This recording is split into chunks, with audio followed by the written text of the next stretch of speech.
no nyame mama hoden na mo fan kunkusi ase ya da se pa ta kakra ye etumi asani na mpenense se odosi anko akọ adwane sa ne tie the jaw so ane dia so so nyina ya afemu de the page the great NPP among you no ahoden kosoro yo yes ya kan say wie no endra ehun say members of parliament mumu bi agi twi eko Dr. Bawumia office ema moko ekochia no etire ni ehun say fly on social media 67 MPs 60 MPs ebi 65 mo declare support for Dr. Mahmoud Bawumia as yo omo bo am krom ni pe ekra be 25 bi pe MPs nyina and all that mpacho wadaroma ye ne yetifo chechire mu e airport ndra moko Dr. Bawumia ho ekoyeye na mo amoko ho so mo ye hefo yo we ma obi biachi na mechiatifo tie nyina enra ye members of parliament or NPP mu maku adusian na chi ye ni ye kai ho bom se ye sigina the kwakotai Dr. Bawumia achi sanse say no national council sigina wo da ye babe presidential primaries ama in about 6 to 7 months from now no so election be baso and say the battle lines are drawn a dono abono die na say obia ho kwan say obia opese wode wa ho de kota na chi a otusa na mon free any ayepem any invitation bi ni nya free Dr. Bawumia ho enenye nipa bi enne frafun frefre nyina enni etu ye ho esi ho say e braso say odo a ye wode ma Dr. Bawumia na ye hu say emprempring ene abato a ye koye ni 2028 ye hwe nipa dodo a edimu ewo NPP mu ayene de we have the men intino ye wo nipa dodo a wo modimu betumi aba bekura franka no but among them no the ojina soronko kura so no ye de ne ko jina ano a obetumi awini presidency no amaye easy awini election amaye easy because of voter behavior gan ni wo se wakobi pen na se wo ko na no bi a oba foforo ko jina wo na wa advantage no ye de sa principles ni na to ho and nyina abo anan and ye call Dr. Bawumia office ye call ye no in fact akoye ni ye call ko pledge support at the march in kwanse etanachi na me de mani famu a in fact MPs by doors pa na ni nyina me kra me de mani famu na me ha mani ade me kayu nye se ni obi a oba obi na me hu no but de me hu ye kra no 60 plus and woman so aminim se no won so nya pepa so won beba na akwa Dr. Bawumia chi a ebi akwantu bi nti oni Ghana ana BBC ni kwantu ontimi ama me cancer enra no womo kra me mani bubu abe du kra de metimi aka na eno beto dwa no ya na binum se womo ye 20 womo ye 15 womo ye say womo nudi womo kano ena mbisa sa atenti no mo ekasa womo se videos bi ebe to dwa no na kan ni pe wo mu ni fo ni bi to dwa kan ni pe wo mu a 26 pe that video no every picture wo kan pra minimum bi it is all kase wo has that video no wo Ntim Fordjour anku bia na say a very wrong judgment and you know me ha me na me bobo pa enu ase me bobo ekosi sense me ha me na me bobo din na I could even on top of my head within a short time me bobo over 45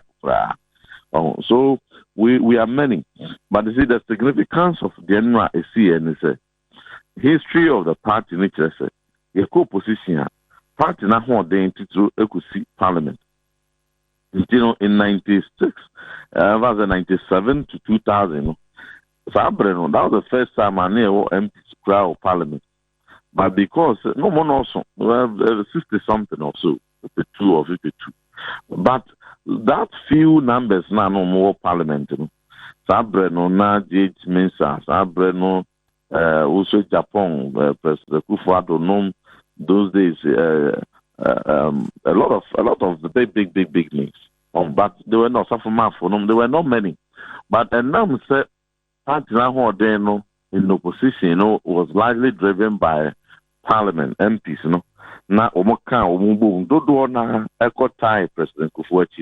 They were able to drive energy, across the rank and file. The President Kufuor be a president. Now President Kufuor akobako emranyi 96 or 39%.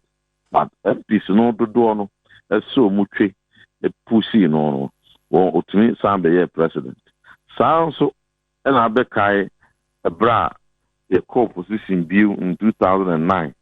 And now President Kufuor try first attempt at year.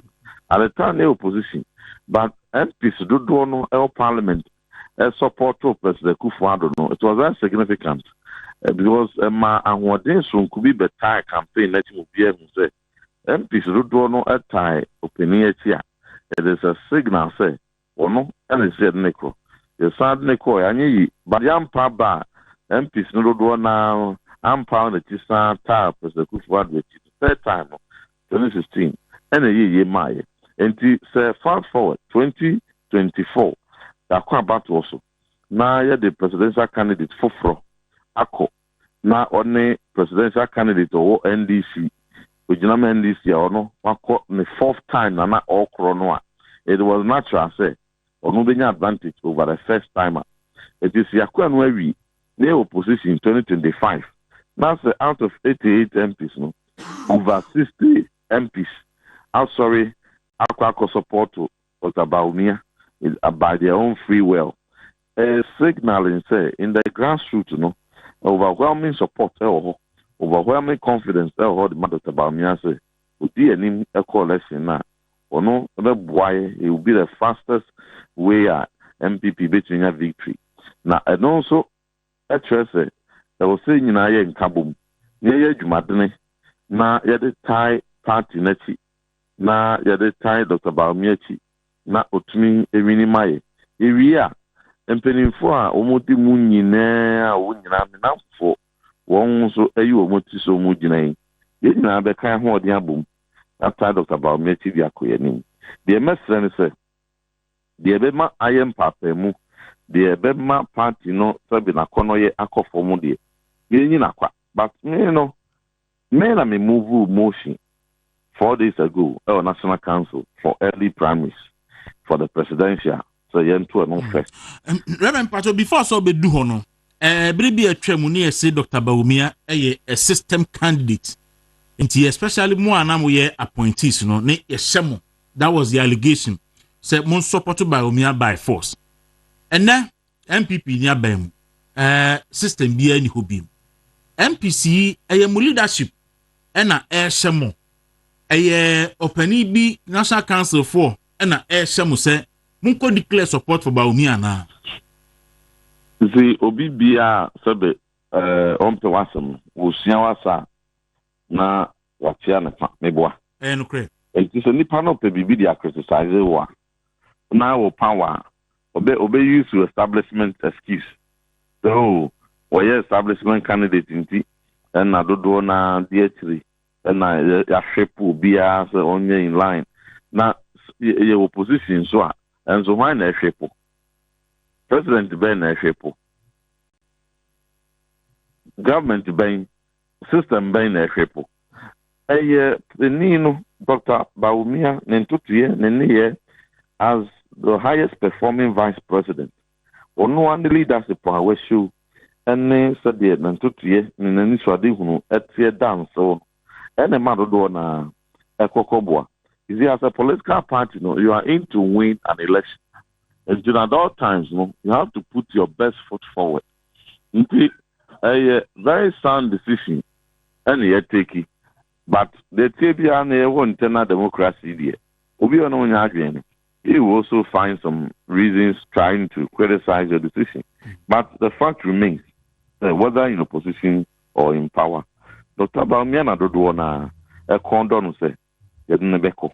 The essence is Yensa emfa ho den kambo bi but campaign na ye a very decent NPP no to the bia kamia say a dru ni aye ho at the parliamentary level or presidential level and hodin a yenya be kika ye ho no the kika ihono ya ye ne this focus here ye omukum and I will encourage say in this particular internal election ye ba bekwe ye hunu say internal election because and simbi amanfo kika ye in the internal election in the previous time I can only be nya you lose ye.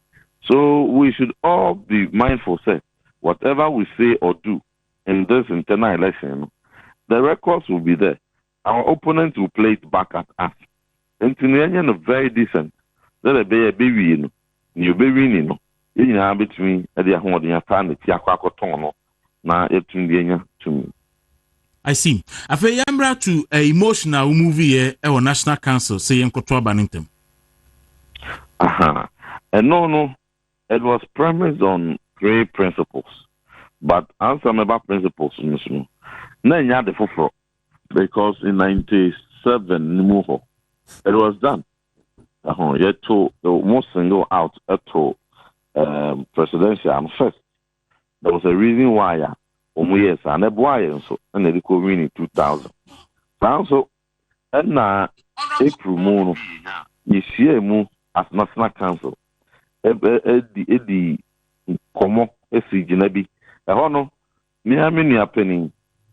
Former General Secretary, Mr. Kwabena, Japan, move motion say, Ebeya, yen to presidential prime minister Ntim, and Quebec, any country and first.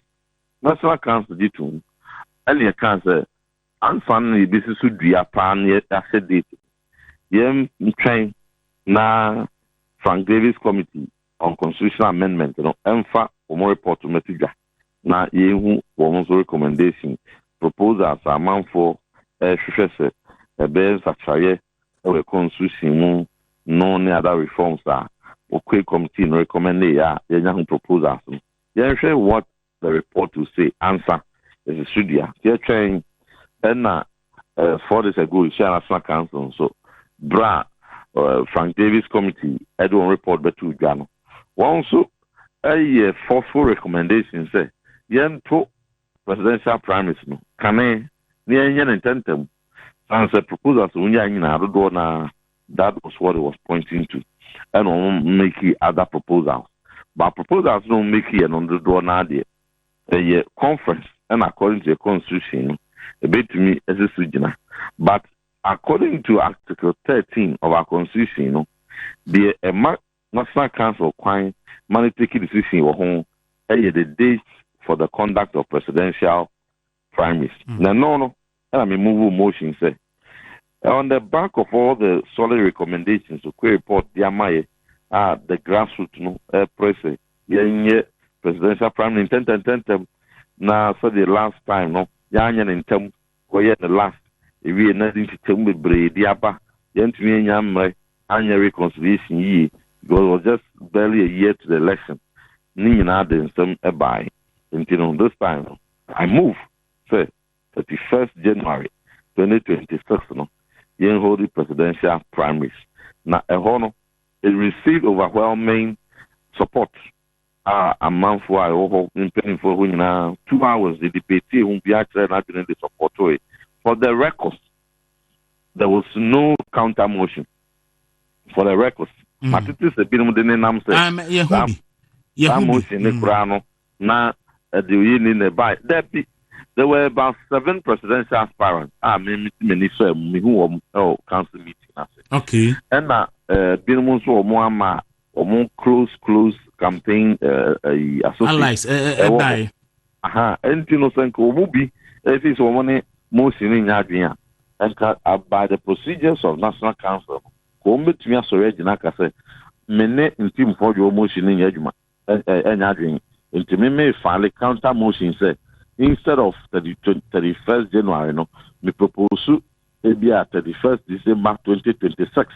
Then call 1 more year. Nobody raised any counter motion. And say, what the hell? Now, the tomb, now, the one bubu in every year, now, Chairman Buti, or non the teardrum at the meeting. Passive voice will say, Muhammad Tumina say no be can I unanimous. Now say no. Obian can no. Now we now Bible and thing because ya nyantu na menyi ntu ni ade a na ye nipa kuma bi na kwaje tu mu a you are being disingenuous. You are being disingenuous into for the records, no, and for the avoidance of doubt. But the three reasons I'm the reason about when I say, you see, there has never been a time in our political history party be any power. No by and what to the SC opposition home, SC more air court and I BNI, and you almost why bonus 1 year bonnet, near custom fee, near the church can see the above, near the bill condition, I want to meet near the above intimidation. It means the chink of Okanajo, NIB, no much, and I say, wow, several hours. 1 year bonibia, you are near my one is a Kokano tomb, one to one, there's other 2 beam, and name the Ekoko Koso, as if the coup d'etat on the buy, and it will be Omu Yiti justice, Omu Yewe, Ablekumanov, almost Omun declare a whole lot of service, someone else, and the HA or train one, 1 year. There's no